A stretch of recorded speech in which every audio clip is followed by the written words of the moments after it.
मध्य प्रदेश के नगरीय प्रशासन मंत्री कैलाश विजयवर्गीय ने कांग्रेस नेता राहुल गांधी पर तीखा हमला बोला है। उन्होंने राहुल गांधी के वोटर चोरी अभियान को लेकर कटाक्ष करते हुए कहा कि राहुल गांधी अब तक 27 चुनाव हार चुके हैं और अब वे अपनी हार का ठीकरा चुनाव आयोग पर फोड़ना चाहते हैं। तो वहीं मंत्री कैलाश विजयवर्गीय ने कहा कि राहुल गांधी अपनी जिम्मेदारी निभा नहीं पा रहे हैं, इसीलिए अब चुनाव आयोग को निशाना बना रहे हैं। तो वहीं चुनाव आयोग ने बेहद साहसिक कार्य करते हुए राहुल गांधी से उनके आरोपों पर एफिडेविट के रूप में प्रमाण मांगा है। यदि उनके पास कोई सबूत है तो उन्हें प्रस्तुत करें, वरना देश की जनता से माफी मांगे।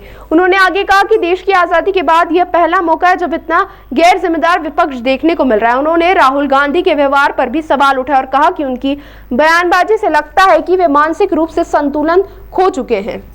देखिए, इन 13 सालों में राहुल गांधी 27 चुनाव हारे।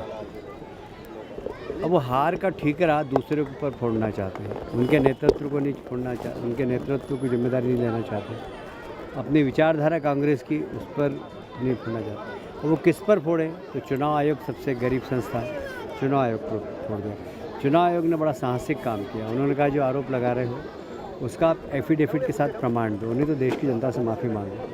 उन्होंने प्रमाण नहीं दिया और न देश की जनता से माफ़ी मांग रहे। मुझे लगता है कि इतना गैर जवाबदार विपक्ष पहली बार देखा है स्वतंत्रता के बाद, जो अपनी जवाबदारी महसूस नहीं कर रहा है, जो देश को बदनाम करने के लिए आज दुनिया का सबसे बड़ा प्रजातंत्र हमारा देश, और उसके वाई होती है, और इलेक्शन जिस प्रकार हमारे यहाँ निष्पक्ष होते हैं उसकी पूरी दुनिया सराहना करती है। पर हारते हारते मुझे लगता है राहुल गांधी थक गए हैं और इसलिए उनका मानसिक संतुलन बिगड़ गया है। और इस प्रकार की वो जो व्यवहार कर रहे हैं, जो बयान दे रहे हैं, मुझे लगता है कि एक स्वस्थ मस्तिष्क का व्यक्ति इस प्रकार का बयान और इस प्रकार की हरकत नहीं कर सकता। ताज़ा खबरों के लिए सब्सक्राइब करें JSR टाइम्स और साथ ही नोटिफिकेशन पाने के लिए बेल आइकन को दबाएं।